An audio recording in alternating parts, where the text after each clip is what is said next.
Let's tell the truth. You don't actually want love. Not yet. What you want, what you've been chasing, is to be picked, chosen, validated. You want someone to point at you and say, you're it. You're finally enough now. I see you. I choose you. Because somewhere deep down in your system, you internalized a very dangerous equation. To be chosen is to be safe. To be desired is to be valuable. To be wanted is to be worthy. And anything that threatens that equation, anything that reminds you that real love is quiet and steady, you reject it. Because being picked by someone you had to earn, especially someone emotionally unavailable, chaotic, hard to impress, that feels like redemption. That feels like healing. It's not. It's just another performance. You know what? Let's rewind, because this didn't start with romance. This started long before. Maybe it was a parent whose love you had to earn. A caregiver who praised you only when you were useful, but never when you were hurting. A family system that rewarded performance and punished emotional needs. So you adapted.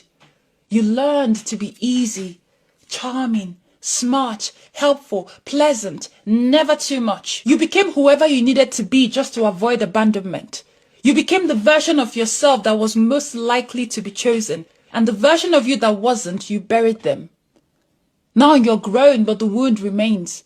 You say you want love, but what you mean is validation.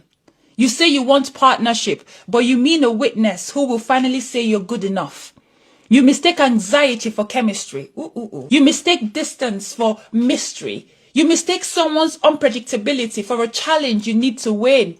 Because deep down, you believe that the harder they are to earn, the more valuable you must be if they choose you. So you chase unavailable people and call it fate.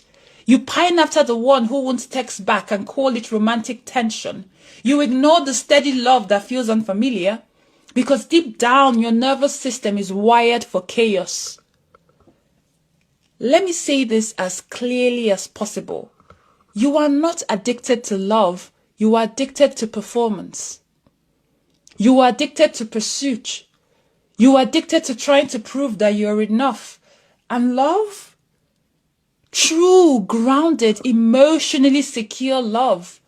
It won't make you prove anything. Which is why it feels boring, foreign, off. Because real love doesn't spike your nervous system. It doesn't trigger your flight or fight. It doesn't make you question your worth every 5 minutes. Real love doesn't feel like conquest. It feels like home. And to someone